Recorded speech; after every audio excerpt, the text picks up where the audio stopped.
ஓம் சாந்தி. அவ்யக்த முரளி 25/10/1969.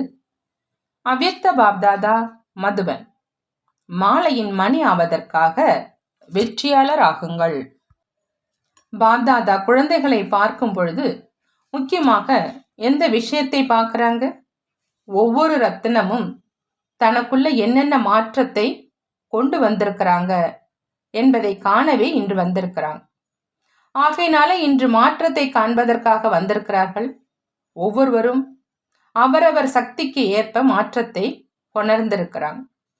இருந்தாலும் பாப்தாதா என்ன மாற்றத்தை காண விரும்புறாங்க அதையும் அறிஞ்சிருக்கீங்க இல்லையா? பாப்தாதா மாற்றத்தின் கூடவே பரிபக்குவ நிலையையும் காண விரும்புறாங்க. மாற்றம் காணப்பட்டது. இருந்தாலும் மாற்றத்தின் கூடவே தனக்குள் பரிபக்குவ நிலையையும் கொணர்ந்திருக்கிறாங்களா? தந்தையை அழிவற்ற சத்தியம் அப்படின்னு சொல்றாங்க இல்லையா? அதே மாதிரி தந்தையின் கூடவே அழிவற்ற பரிவர்த்தனையை கொணர்ந்திருக்கீங்களா?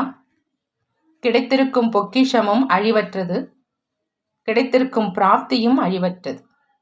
ஆகினால மாற்றத்தையும் அழிவற்றதாக செஞ்சிருக்கீங்களா?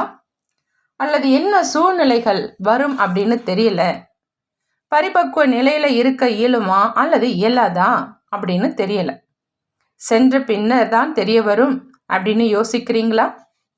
வாக்குறுதி அளித்து விட்டு செல்றீங்க, இருந்தாலும் எந்த அளவு அதை நிறைவேற்றீங்க அப்படின்னு பார்க்கலாம். ஒரு தரப்பினர் இதை யோசிக்கிறாங்க, பிறகு மற்றொரு தரப்பினர் நிச்சயபக்தி உடையவங்க. இவங்களுக்கு தந்தையின் கூடவே தன் மீதும் என்ன மாற்றத்தை கொண்டு வந்திருக்கிறோமோ அதை சதா நிலையாக வைத்திருப்போம். மேலும் என்ன வாக்களித்து விட்டு சென்றிருக்கிறோமோ அதை செய்து காண்பிப்போம் அப்படிங்கிற அந்த நம்பிக்கை முழுமையாக இருக்குது. இவங்க சம்பூர்ண நிச்சயபக்தி உடையவங்க. இன்னும் சிலர் தைரியத்தை தாரணை செய்வதற்கான முயற்சி செய்கிறாங்க. இருந்தாலும் இப்பொழுது வரை ஒருவேளை அதே மாதிரியே செய்து கொண்டிருந்தால் பின்னர் இறுதி வரையிலும் கூட முயற்சித்து கொண்டே இருப்பீங்களா? அத்தகைய முயற்சியாளர்களை ஒரே வெட்டில் பலியாகுபவர்கள் என்று கூற முடியுமா? தேவிகளுக்கு பலி கொடுக்கும் பொழுது சக்திகளாயினும் தேவிகளாயினும் ஒரு வெட்டில் பலியாகவில்லை அப்படின்னா அதை ஏற்றுக்கொள்வது கிடையாது. அவ்வாறு இருக்க அத்தகையோரை பாப்தாதா சுவீகாரம் செய்ய முடியுமா? ஒருவேளை இங்கு பாப்தாதா சுவீகரிக்கவில்லை அப்படின்னா சொர்க்கத்துல உயர்ந்த பதவி கிடைக்காது. ஆகையினாலேயே சிந்திப்பதையே சொல்லணும், சொல்வதையே செய்யணும் அப்படின்னு சொல்லப்பட்டிருக்கு. சிந்தனை, சொல், செயல் ஆகிய மூன்றும் ஒன்றாக இருக்கணும். எனினும் நிகழ்காலத்துல சில குழந்தைகள் அதிகம் சிந்திக்கிறாங்க, அதிகம் பேசுறாங்க.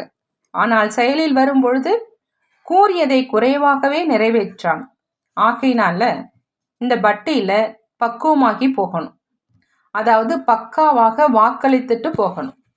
முதல்ல வாக்களிக்கிறவங்களுக்கு தைரியம் உள்ளதா அல்லது தைரியத்தை தாரணை செய்வீங்களா? தைரியசாலி குழந்தைகளுடைய அடையாளம் என்ன? அவங்க ஒரு பொழுதும் தோல்வியை தழுவ மாட்டாங்க. ஒருவேளை நீங்கள் அனைவரும் தைரியசாலிகள் அப்படின்னா அவசியம் இன்றிலிருந்து ஒரு பொழுதும் தோல்வி அடைய மாட்டீங்க. நீண்ட காலமாக யார் வெற்றியாளர்கள் ஆகிறாங்களோ அவங்களே வெற்றி மாலையின் மணி ஆகிறாங்க. ஒருவேளை வெற்றி மாலையில் மணியாக விரும்புறீங்க அப்படின்னா வெற்றியாளர் ஆவதற்கான மாற்றத்தை கொண்டு வர வேண்டும். பரிவர்த்தனையில மிக முக்கிய விஷயங்களை சோதனை செய்யணும். மிக ஈஸி தான். 2 வார்த்தைகளை நினைவில் வைக்கணும். ஒன்று ஆகர்ஷண மூர்த்தி ஆகணும், மற்றும் 2வது மலர்ந்த முகம். ஆகர்ஷிக்க கூடியது ஆத்மாவே. ஆன்மீக ஸ்திதினால தான் ஒருவரை ஒருவர் ஈர்க்க முடியும். ஒருவேளை இந்த 2 விஷயங்களை தனக்குள்ள தாரணை செஞ்சிட்டா சம்பூர்ண வெற்றியாளராக ஆவீங்க. பெரும்பான்மையான குழந்தைகளிடம் முக்கியமாக என்ன விஷயம் இருக்குது என்பதையும் இன்று கூறிக்கொண்டிருக்கிறாங்க. நிச்சயபக்தி உடையவர்களாக இருக்கீங்க, அதனாலேயே இங்க வந்திருக்கீங்க. தந்தை மீது நம்பிக்கை இருக்குது, ஞானத்திலும் கூட நம்பிக்கை இருக்குது. ஆயினும் தன் மீது உள்ள நம்பிக்கையில சில சமயம் தடுமாற்றம் ஏற்படுது. கட்டுப்படுத்தும் சக்தி இல்லாததே முக்கியமான குறைபாடு. அது இல்லாத காரணத்தினாலேயே புரிந்திருப்பினும் சிந்தித்திருப்பினும் தன்னை உணர்ந்திருப்பினும் கூட அதே செயலை செய்திடுறாங்க. கட்டுப்படுத்தும் சக்தி அவசியமாக இருக்குது. எண்ணம், சொல் மற்றும் செயலின் கூடவே லௌகிக உறவினர்கள் மற்றும் தெய்வீக பரிவாரத்தின் சம்பந்தத்தில் வரும்பொழுதும் என்ன செய்யணும், என்ன பேசணும், என்ன பேசக்கூடாது மற்றும் என்ன செய்யக்கூடாதோ அதை கட்டுப்படுத்த வேண்டும். இந்த சக்தி முழுமையாக இல்லாத காரணத்தால் வெற்றி கிடைப்பதில்லை. ஆகவே இந்த கட்டுப்படுத்தும் சக்தியின் குறைபாட்டை எவ்வாறு நீக்குவீங்க?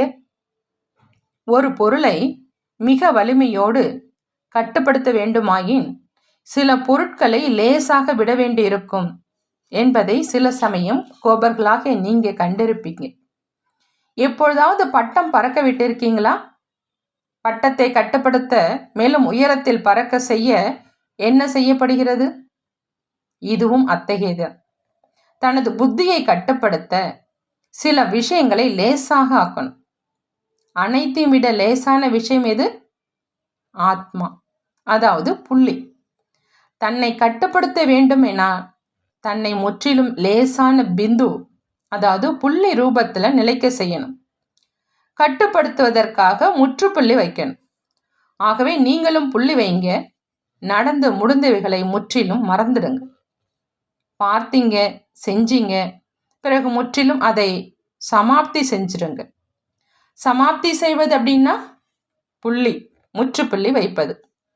கமா எழுத தெரியுது, கேள்விக்குறி எழுத தெரியுது, ஆச்சரியக்குறியும் போட தெரியுது. இருந்தாலும் முற்றுப்புள்ளி வைக்க தெரியல. தாளில் இந்த அடையாளங்களை எழுதுவது எளிது.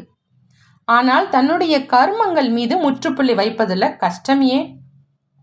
தாளில் அடையாள குறிகள் இடுறீங்க இல்லையா? மேலும் எந்த அடையாள குறியை எங்கு போட வேண்டுமோ அங்கு போட்டால்தான் திறமை மிக்கவர்னு சொல்ல முடியும். ஒருவேளை கமாவுக்கு பதில் எவராவது முற்றுப்புள்ளி வைத்து விட்டால் திறமசாலி அப்படின்னு சொல்ல முடியாது. எங்கு கேள்விக்குறி இட வேண்டுமோ அங்கு கேள்விக்குறி போடவில்லை அப்படின்னா அவங்கள கூட திறமை மிக்கவர்னு சொல்ல முடியாது. இங்கும் கூட கேள்விக்குறி எந்த விஷயத்துக்கு, ஆச்சரியக்குறி எந்த விஷயத்துக்கு, முற்றுப்புள்ளி எந்த விஷயத்துக்கு வைக்கணும் அப்படிங்கிறத முழுமையாக அறியாத காரணத்தினால் திறமை மிக்கவராக ஆகல. இப்பொழுது புரிந்ததா ஏன் கட்டுப்படுத்த இயலவில்லை அப்படின்னு? ஏன்னா அந்த சமயத்தில் ஞானம் என்ற பெட்ரோல் குறைந்துருது. ஒருவேளை ஞானம் அப்படிங்கிற பெட்ரோல் இருந்தால் கட்டுப்பாடு இருக்கும். ஆகையினால தன்னுடைய புத்திங்கிற டேங்க்ல பெட்ரோலை நிறைத்து வைங்க. கூட்டல் மற்றும் கழித்தல் கணக்கை கற்றுக்கொண்டீர்கள் இல்லையா? மேலும் மீதம் எவ்வளவு அப்படின்னு கண்டறியவும் கற்றுக்கொண்டீர்களா? கூட்ட தெரியுது, கழிக்க தெரியுது என்று மட்டுமல்லாமல் சேமிக்கவும் கற்றுக்கொள்ளுங்கள். ஒருவேளை சேமிப்பு இல்லை அப்படின்னா பிறருக்கு கொடுக்க முடியாது, தன்னையும் முன்னேற்ற முடியாது. சேமிப்பு செய்யப்படுவதே பிறருக்கு கொடுப்பதற்காகத்தான், மேலும் தனக்கு அவசியமான நேரத்தில் பயன்படுத்துவதற்காகத்தான். ஆகையினால எவ்வளவு சேமிப்பு செஞ்சிருக்கிறேன் அப்படிங்கிறதையும் பார்க்கணும். வருமானம் செய்வது மற்றும் செலவு செய்வது மட்டும் நடக்குதா அல்லது சேமிப்பும் செய்யப்படுகிறதா? எப்பொழுதேனும் கணக்கு பார்த்திருக்கிறீர்களா? 25% சேமிப்பு என்பது மிக குறைவே ஆகும். ஒருவேளை 25% சேமிப்பு செய்திருந்தால் இத்தகைய கணக்குப்படி பாப்தாதா என்ன பொறுப்பு கொடுப்பாங்க? இங்கு இருப்பதை விட அதிகமான நினைவை எத்தனை நாட்களில் செய்வீங்க? தீவிர முயற்சியாளர் ஒருபொழுதும் விநாசத்தின் நேரத்தை சிந்திக்க மாட்டாங்க. ஒருவேளை நீண்ட காலமாக சம்பூர்ண தன்மையின் சமஸ்காரம் இருந்தால் இறுதியில் கூட சம்பூர்ணம் ஆக முடியும். ஒருவேளை இறுதியில் ஆனீங்க அப்படின்னா பிறகு பாப்தாதாவும் இறுதியில கொஞ்சம் கொடுப்பாங்க. யார் இப்பொழுதே செய்கிறாங்களோ பாப்தாதாவும் சத்தியுகத்தின் ஆரம்பத்தில் வாங்க அப்படின்னு சொல்வாங்க. பாப்தாதா ஒவ்வொரு ரத்தினத்தின் மீதும் இவர் அநேகரை நம்பிக்கை உடையவர் ஆக்குபவர் என்று நம்பிக்கை கொண்டிருக்கிறார். யார் அநேகரை நம்பிக்கை உடையவராக ஆக்கக்கூடியவரோ அவர் தன் மீது இறுதி நேரத்தின் போது மட்டும் எவ்வாறு நம்பிக்கை கொள்ள முடியும்? நல்லது. இந்த குழுவினுடைய பட்டியும் நிறைவு பெற்றதா அல்லது ஆரம்பமாகியுள்ளதா? இந்த குழுவிற்கு தேர்வு வைக்கவில்லை. என்ன உதாரணம் பார்த்திருக்கீங்களோ அதை சதா காலத்திற்காக நிலையாக வச்சிருந்தால் பின்னாடி பரீட்சிக்கப்படுவீங்க. எந்த ஒரு பொருளையும் உறுதியாக்குவதற்காக என்ன செய்யப்படுது? அஸ்திவாரத்தை உறுதியாக்குவதற்காக ஆழமான அஸ்திவாரம் அவசியமாகுது. எவ்வளவுக்கு எவ்வளவு ஆழம் இருக்குமோ அவ்வளவு உறுதியானதாக இருக்கும். மேலோட்டமாக அஸ்திவாரம் போடப்பட்டால் உறுதித்தன்மை இருக்காது.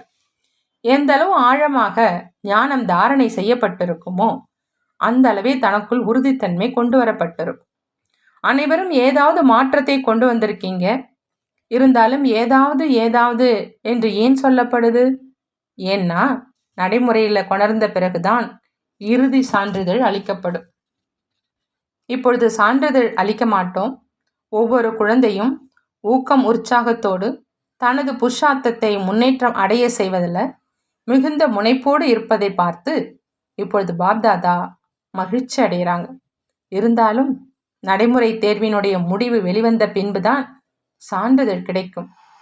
பட்டி நிறைவு பெற்றுவிட்டது அப்படின்னு நினைக்க வேண்டாம். ஆனால் பட்டி ஆரம்பமாகி இருக்குது. இப்பொழுது கேட்டு இருக்கீங்க, பின்னர் செய்யணும். செய்த பிறகு சான்றிதழ் கிடைக்கும். இந்த குழுவின் முக்கிய சிறப்பம்சமாக ஒற்றுமை காணப்பட்டது. ஆனால் ஒற்றுமையின் கூடவே மற்றும் ஒரு வார்த்தையையும் சேர்க்கணும். ஒற்றுமையின் அதாவது ஏக்தா கூடவே ஏகாந்த பிரியர்களாகவும் இருக்கணும். எப்படி ஒற்றுமையில் முதல் எண்ணில் இருக்கீங்களோ அதே மாதிரி ஏகாந்தத்திலும் கூட முதல் எண்ணில் வரணும். இதை தாரணை செய்தால் இந்த குழு அநேகரை விட முன்னால் செல்ல முடியும். ஒற்றுமையின் கூடவே ஏகாந்த வாசியாக எவ்வாறு ஆவது என்பதையும் கூட தனக்குள்ள நிரப்ப வேண்டும். யாருடைய புத்தியின் தொடர்பு அநேக தரப்பிலிருந்து துண்டிக்கப்பட்டிருக்குமோ, மேலும் ஒருவர் மீது அன்பு வைத்திருப்பாரோ அவரே ஏகாந்த பிரியராவர். ஒருவர் மீது அன்பு கொண்டிருக்கிற காரணத்தினால் ஒருவருடைய நினைவில் மட்டும் இருக்க முடியும். அநேகர் மீது அன்பு கொண்டிருந்தால் ஒருவருடைய நினைவில் மட்டும் இருக்க இயலாது. அநேக விஷயங்களிலிருந்து புத்தியோகம் துண்டிக்கப்பட்டிருக்கணும். ஒருவரிடம் இணைந்திருக்க வேண்டும். அதாவது பாபாவை தவிர எனக்கு வேறு யாரும் இல்லை அப்படிங்கிற அந்த ஸ்திதி உடையவரே ஏகாந்த பிரியராக முடியும். இல்லை அப்படின்னா ஏகாந்தத்தில் அமர்வதற்கு முயற்சித்தாலும் கூட அநேக பக்கம் புத்தி அலையும். ஏகாந்தத்தினுடைய ஆனந்தத்தை அனுபவம் செய்ய முடியாது. சர்வ சம்பந்தங்கள் மற்றும் சர்வ ரசனைகளை அந்த ஒருவரிடமிருந்து பெறக்கூடியவர்கள் தான் ஏகாந்த பிரியர் ஆக முடியும். அப்பொழுதுதான் ஒருவர் மூலம் அனைத்து ரசனைகளையும் பிராப்தியாக அடைய முடியும். பின் அநேக பக்கம் செல்வதற்கான அவசியம் என்ன இருக்கு? ஆனால் யார் ஒருவர் மூலம் அனைத்து ரசனைகளை பெறும் பயிற்சியாளராக இல்லையோ அவர் பிற அநேக வழிகளிலிருந்து ரசனையை பெற முயற்சி செய்வாங்க. ஆகினால ஒரு பிராப்தி கூட கிடைக்காது. மேலும் ஒரு தந்தையிடம் புத்தியோகம் ஈடுபட்டிருந்தால் அநேக பிராப்திகள் கிடைக்கும். ஒன்று என்ற வார்த்தையை மட்டும் நினைவில் வச்சிருங்க. இதில் அனைத்து ஞானம் அடங்கிடுது. நினைவும் வந்துடுது, சம்பந்தமும் வந்துடுது, ஸ்திதியும் உருவாயிடுது. மேலும் கூடவே பிராப்தி என்ன கிடைக்குதோ அதுவும் ஒன்று என்ற வார்த்தையினால் தெளிவாகிடுது. ஒருவருடைய நினைவு ஏற்ற ஸ்திதி மற்றும் முழு ஞானமும் கூட ஒருவருடைய நினைவிற்கானது தான் கிடைக்குது. பிராப்தியும் கூட ஒரே நிலையில் இருக்குது. இன்று மிகுந்த மகிழ்ச்சி இருக்குது, நாளை மறைந்துடுது அப்படின்னா இதில் பிராப்தி கிடையாது. கிடைக்கக்கூடிய அதீந்திரிய சுகமும் ஏக்கரசாக இருப்பதில்லை. சில நேரம் அதிகமாகவும் சில நேரம் குறைவாகவும் இருக்குது. இப்பொழுது ஏக்கரஸ் நிலையில் நிலைத்திருப்பதற்கான தேர்வு எழுதுவதற்காக சென்று கொண்டிருக்கீங்க. தேர்வில் எத்தனை மதிப்பெண்கள் பெறுவீங்க அப்படின்னு பார்க்கலாம். நாம் பிறருக்கு செய்து காட்டுவோம். நம்மளுடைய கர்மம் மற்றும் நம்மளுடைய நடத்தை மூலம் பிறருக்கு கல்வியை கற்பிப்போம் என்று முயற்சி செய்யுங்க. எந்த ஒரு விஷயத்திலும் தேர்ச்சி பெறாதவர் ஆகிடக்கூடாது என்பதற்காக சகஜமான விஷயத்தை பாப்தாதா கூறிட்டு இருக்காங்க. எந்த ஒரு விஷயத்திலும் தோல்வி அடையாமல் இருப்பதற்காக தந்தையை பின்பற்றுங்கள் என்று ஒரு விஷயத்தை நினைவில் கொள்ளணும். சாக்கார ரூபத்தில் என்ன செய்து காண்பித்தாரோ அதை பின்பற்றுங்க. அப்பொழுது எந்த விஷயத்திலும் தோல்வி அடைய மாட்டீங்க. எப்பொழுதாவது தோல்வி அடையும்படியான விஷயம் எதிரில் வந்தா தந்தையை பின்பற்றி கொண்டிருக்கின்றேனா அப்படின்னு சிந்திச்சு பார்க்கணும். இத்தனை வருடங்களாக சாக்கார ரூபத்தில் என்ன கர்மம் செய்தாரோ அந்த ஒவ்வொரு காட்சியும் எதிரில் வந்துடுது. எப்பொழுது தந்தையை பின்பற்றுவீங்களோ அப்பொழுது ஏதாவது புறம்பான காரியம் செய்யும் தருவாயில் அந்த காரியத்தை நிறுத்திடுவீங்க. மேலும் இந்த செயலை நான் செய்யலாமா அப்படின்னு சிந்திச்சு தீர்மானம் எடுப்பீங்க. தந்தையை பின்பற்றுங்க. தந்தை என்று சொல்லும்போது இருவரையுமே குறிக்குது. தந்தையை பின்பற்றுங்க என்பது நினைவில் வருவதால் தோல்வி அடைய மாட்டீங்க, கரையற்றவராகிடுவீங்க. தந்தை மற்றும் தாதா குழந்தைகளை கரையற்றவராக ஆக்க விரும்புகிறாங்க. மாலையில் அருகாமையில் கொணர்வதற்காக இந்த எளிய யுக்தியை கூறிக்கொண்டிருந்தாங்க. உங்களுக்கு கூறப்பட்ட யுக்தியை உங்களுக்கு முன்பு வேறு யாரும் பிரயோகம் செய்திடக்கூடாது அப்படிங்கிறதுல கவனம் வேணும். பாப்தாதா ஒவ்வொரு நட்சத்திரத்தின் மீதும் நம்பிக்கை கொண்டிருக்கிறாங்க. ஆகையினாலேயே நம்பிக்கைக்குரிய நட்சத்திரங்கள் அப்படின்னு சொல்றாங்க. விசேஷ அன்பு இருக்குது. ஆகையினாலேயே இத்தகைய சமயத்திலும் வந்திருக்கீங்க, தியாகமும் செஞ்சிருக்கீங்க இல்லையா? தனது தூக்கத்தை தியாகம் செஞ்சிருக்கீங்க. இதுவும் கூட அன்பினுடைய வெளிப்பாடு. பாப்தாதா இப்பொழுது அன்பிற்கான கைமாறு செய்கிறார். இப்பொழுது சென்ற பின்னர் முடிவை பார்ப்பாங்க. நீங்கள் செல்றீங்க, வருவதற்காக செல்லணும், வர வேண்டும், செல்லத்தான் வேண்டும். இருந்தாலும் செல்வது வருவதற்காகத்தான். எவ்வளவுக்கு எவ்வளவு அவ்வியக்த நிலையின் அனுபவியாக ஆகிக்கொண்டே செல்றீங்களோ அவ்வளவே அவ்வியக்த மதுவனத்திற்கு வசீகரிக்கப்பட்டு வருவீங்க. இப்பொழுது இது வியக்த மதுவனம் அல்ல. நல்லது. ஓம் சாந்தி. நன்றி பாபா, நன்றி.